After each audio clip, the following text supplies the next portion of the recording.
만왕의 왕이신 예수 그리스도의 오심이 전하는 참된 의미를 묵상하는 대림절이 다 될 수 있기를 주님의 이름으로 축복드립니다.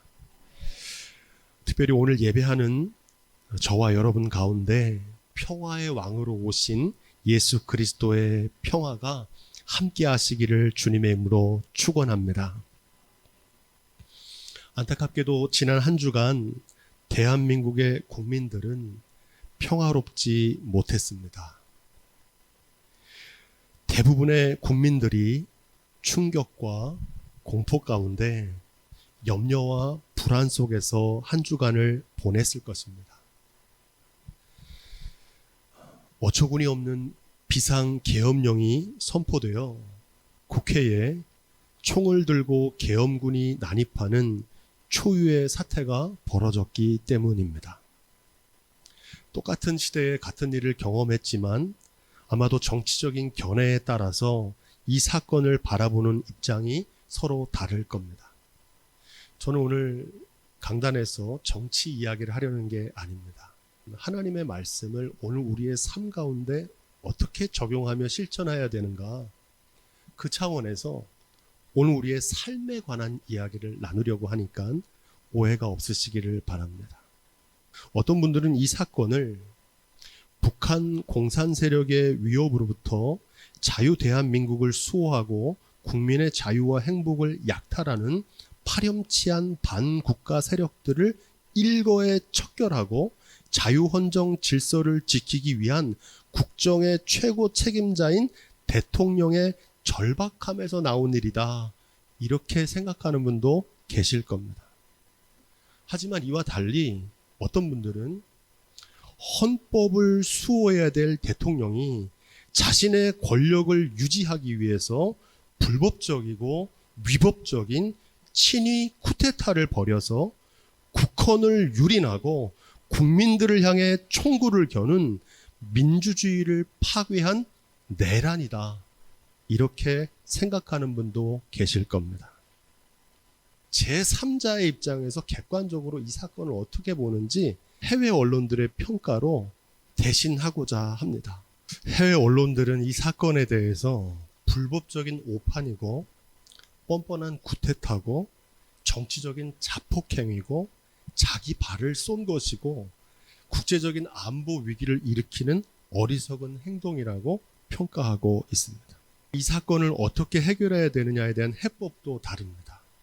한쪽에서는 즉시 체포하고 탄핵하라고 주장하는 이들도 있고, 또 한쪽에서는 탄핵을 반대하며 질서 있는 퇴진을 이루어야 된다고 말하는 분도 있습니다.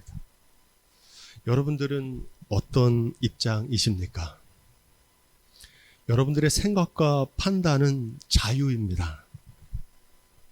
민주주의는 서로의 다름과 차이를 그대로 인정하고 나와 다른 상대에 대해서 법과 상식에 따라 투표로 결정하고 그 결과를 따르는 것이 민주주의이기 때문입니다.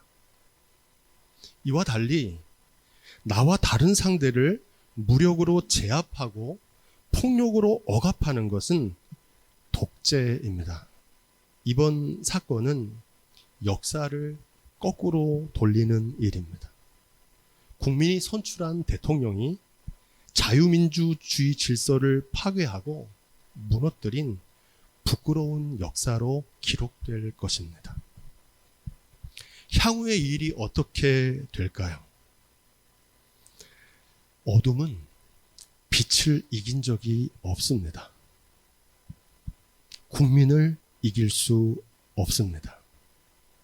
시간 문제에 달려있을 뿐이지 반드시 해외 언론들이 우리에게 기대했던 것처럼 강력한 민주적 회복력으로 민주적 시스템 절차가 승리할 것입니다.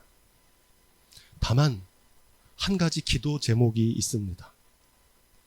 이 무도한 권력자들로 인해서 선량한 국민들의 희생이 없기를 우리가 함께 기도해 주시기를 부탁을 드립니다. 특별히 이번 사건의 가장 두려움을 떨었던 사람들은 바로 그 자리에 파병된 계엄군들, 국군 장병들과 그의 가족들입니다. 잘못된 명령으로 인해서 그들이 당하는 고통 이루 말할 수가 없습니다. 예수님을 그리스도로 믿는 우리가 이 사건을 통해 한 가지 꼭 기억할 것이 있습니다. 함께 읽은 로마서 13장 1절로 2절 말씀인데, 각 사람은 위에 있는 권세들에게 굴복하라. 권세는 하나님께로 나지 않음이 없나니 모든 권세는 다 하나님이 정하신 바라. 그러므로 권세를 거스리는 자는 하나님의 명을 거스림이니 거스리는 자들은 심판을 자취하리라. 이 성경 말씀을 근거로 위에 있는 권세인 대통령의 명령에 굴복해야 한다는 주장을 하는 분들이 있습니다.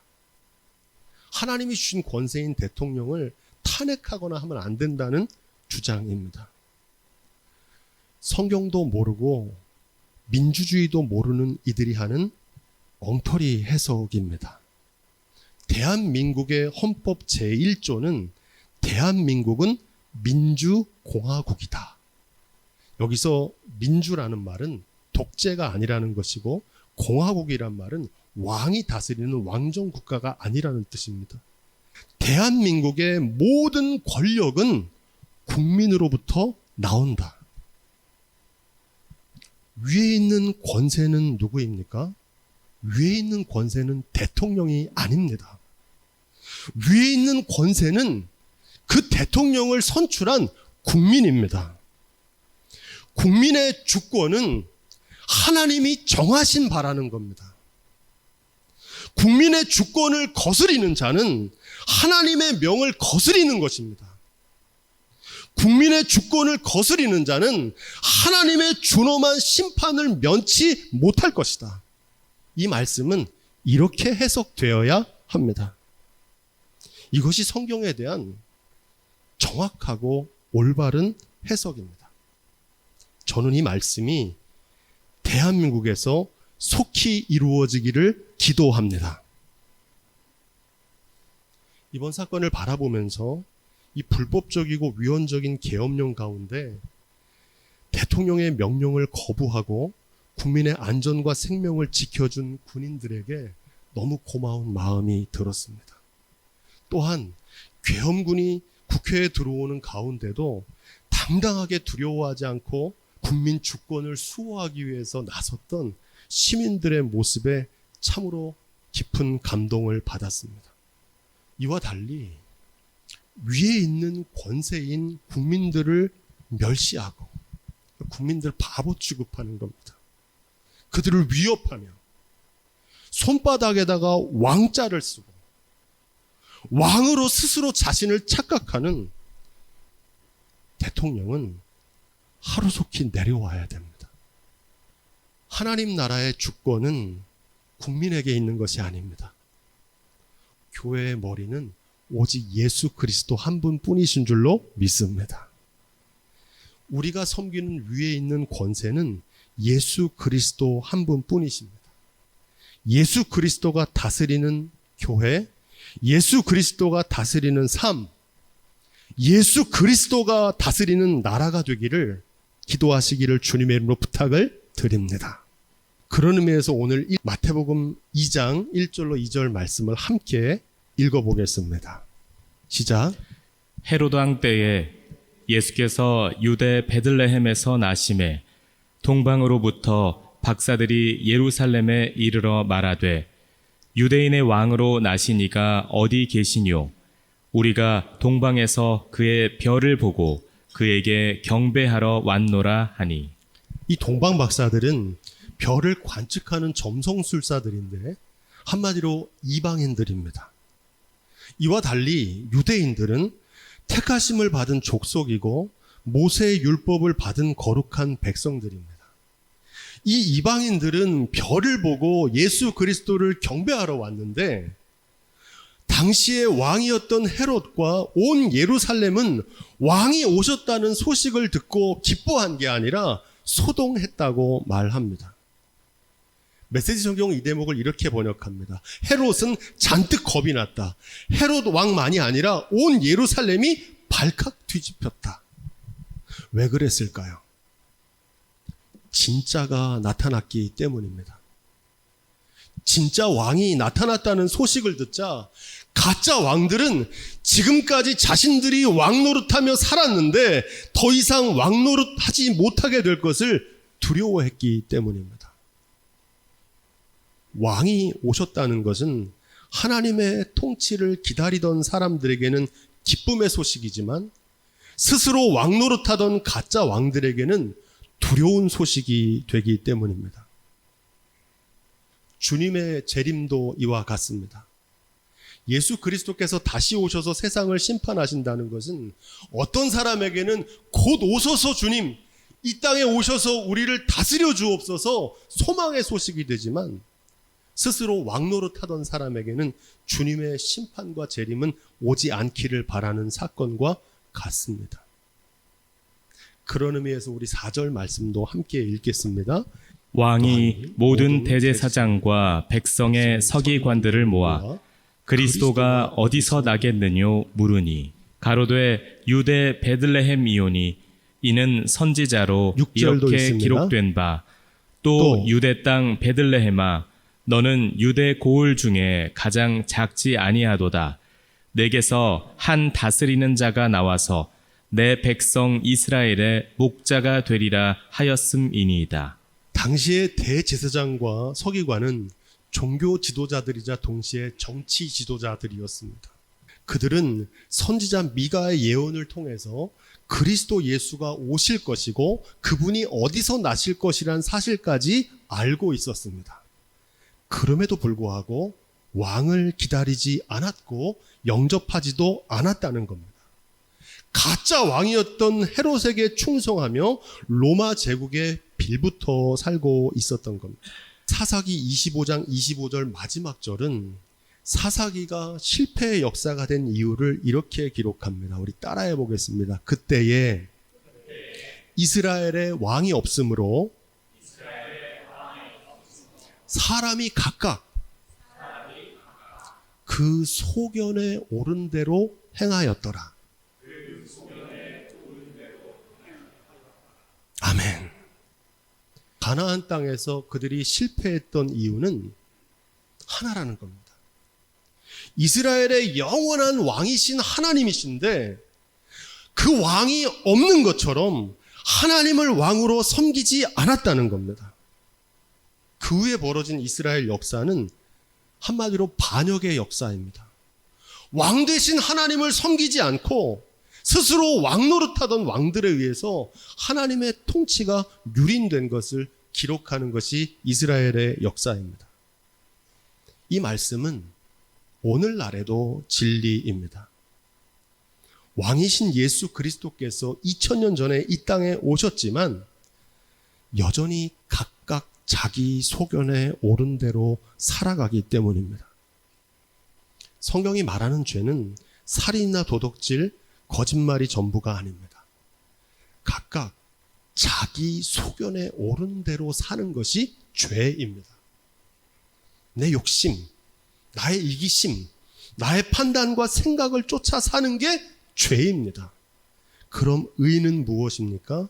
하나님의 말씀대로, 말씀이 육신이 되신 예수 그리스도의 말씀대로 쫓아 사는 삶이 의인 줄로 믿습니다. 2000년 전 이스라엘 백성들은 메시아를 기다렸지만 오심을 알지 못했습니다. 등잔 밑이 어둡다는 말처럼 전 세계가 우리나라를 주목하고 있는데 정작 우리나라 사람들은 이게 어떤 사건인지를 모르는 것과 마찬가지입니다. 예수 그리스도께서 메시아로 오신 것을 알지 못했고 왕으로 영접하지도 않았다는 겁니다. 우리는 예수님을 그리스도로 믿고 예수님을 왕으로 영접한 그리스도인입니다. 하지만 오늘날 많은 그리스도인들이 주님의 오심을 기억하는 성탄을 기뻐하며 주님이 다시 오심을 기다리는 대림절을 보내지만 주님이 오실 때가 가까이 되었다는 사실을 까맣게 잊어버리고 안 오실 것처럼 살아갑니다. 구약의 선지자들의 예언대로 2000년 전에 예수 그리스도께서 이 땅에 오신 것처럼 신약 성경이 증거하는 대로 주님께서는 반드시 다시 오실 줄로 믿습니다. 모든 교회들이 사도신경의 고백대로 저리로서 산자와 죽은 자를 심판하러 오시리라. 대림절은 주님의 다시 오심을 기다리며 내일 주님이 오시더라도 주님 앞에 부끄럽지 않은 오늘을 살기를 결단하는 날이 되어야 할 줄로 믿습니다. 오늘 말씀의 이 대제사장과 서기관들이 헤롯 왕에게 이구동성으로 전했던 선지자 미가의 예언에 주목합니다. 예수 그리스도께서 이 땅에 오신 목적이 담겨 있기 때문입니다. 내게서 한 다스리는 자가 나와서 내 백성 이스라엘의 목자가 되리라. 예수님은 이스라엘의 목자로 오셨다는 겁니다. 유대의 격언 중에 목자 경험이 없는 자는 진정한 지도자가 될 수 없다는 말처럼 양 무리의 운명은 목자에게 달려 있다고 해도 과언이 아닙니다. 위대한 지도자 모세와 위대한 임금 다윗도 전직이 목자였다는 사실은 참으로 의미심장합니다. 많은 사람들이 양들을 바라보면 양의 이미지를 온순하고 평화로운 동물이라고 생각하지만 실상 양은 고집이 세고 집착이 강한 동물이라고 합니다. 이사야 53장 6절은 이렇게 말합니다. 우리는 다 양 같아서 그릇 행하여 각기 제 길로 갔거늘. 우리가 다 뭐 같다는 겁니까? 양 같다는 거예요. 여호와께서는 우리 무리의 죄악을 그에게 담당시키셨도다.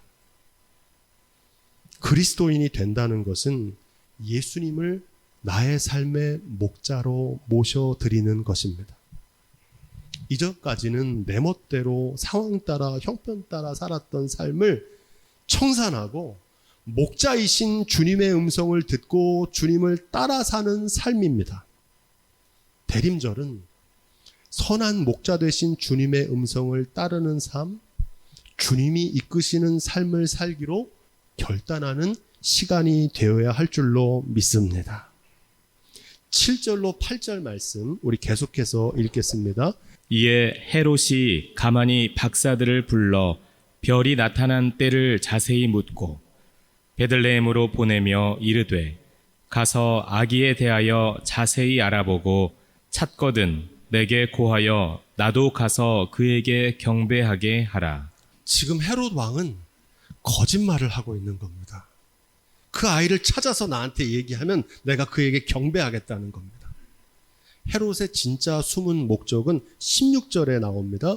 이에 헤롯이 박사들에게 속은 줄 알고 심히 노하여 사람들을 보내어 베들레헴과 그 모든 지경 안에 있는 산의 아이들을 박사들에게 자세히 알아본 그때를 표준하여 2살부터 그 아래로 다 죽이니 이렇게 말합니다. 무서운 인간입니다.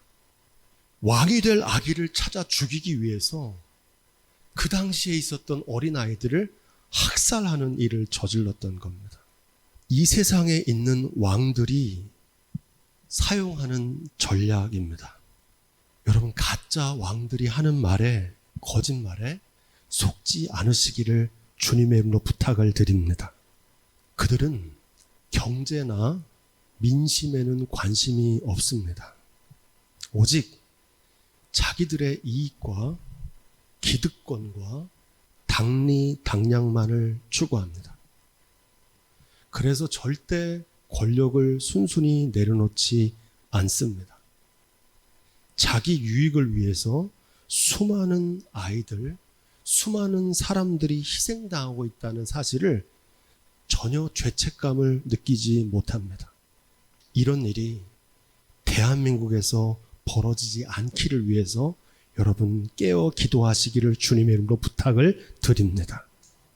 세상의 통치자들은 자신을 위해서 국민을 희생시키지만 선한 목자 되신 예수 그리스도 우리의 왕께서는 자기 백성을 위해 자신의 목숨을 내어 주십니다. 분별력이 필요한 때입니다. 저는 정치 얘기 안 합니다. 잘. 저도 정치적인 입장이 있지만. 그런데 이 부탁은 꼭 드리고 싶습니다. 여러분 제발 대통령을 잘 뽑으셔야 됩니다. 국회의원을 잘 뽑으셔야 돼요.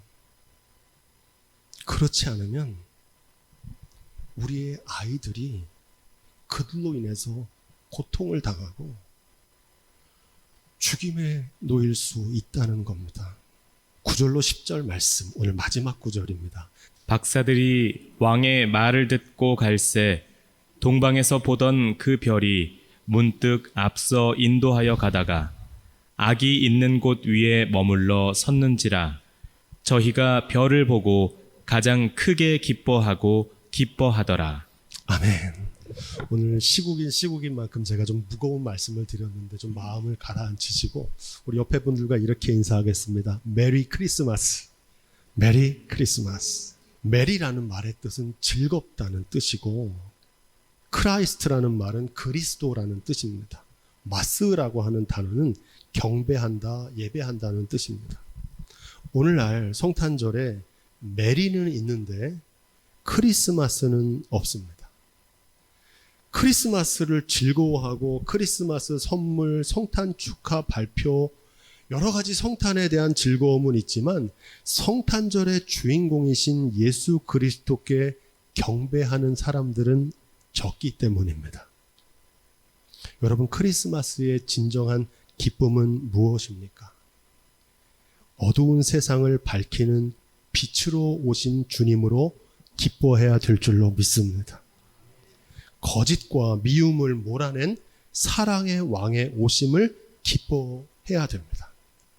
폭력과 전쟁을 몰아내고 세상을 다스리는 평화의 왕이 오심을 기뻐해야 될 줄로 믿습니다. 이기심과 탐욕의 삶을 쫓아 살던 삶에서 진리와 생명으로 인도하시는 선한 목자의 오심을 진정으로 기뻐하는 성탄절이 될 수 있기를 축복합니다. 만왕의 왕이신 예수 그리스도의 오심을 기다리는 대림절입니다. 저는 올해의 대림절이 그 어느 때보다 간절합니다. 사랑의 왕, 평화의 왕이 속히 오셔서 어둠에서 빛으로, 거짓에서 진리로, 다툼에서 평화로 이 나라와 이 민족을 다스려 주시기를 기다립니다.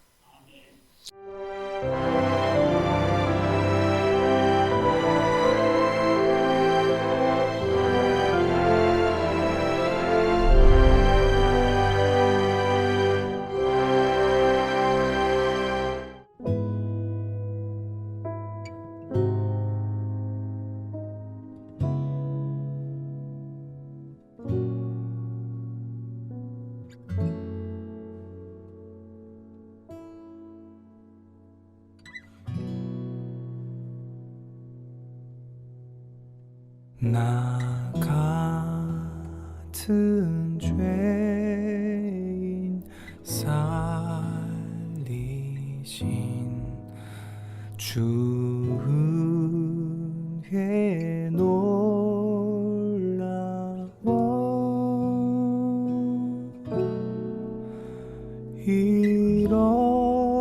잃었던 생명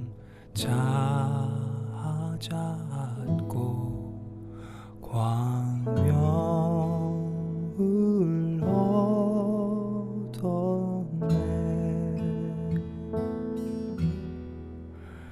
큰 죄악에서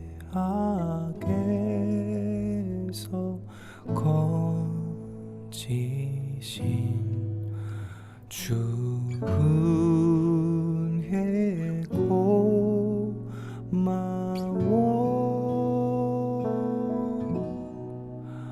나처럼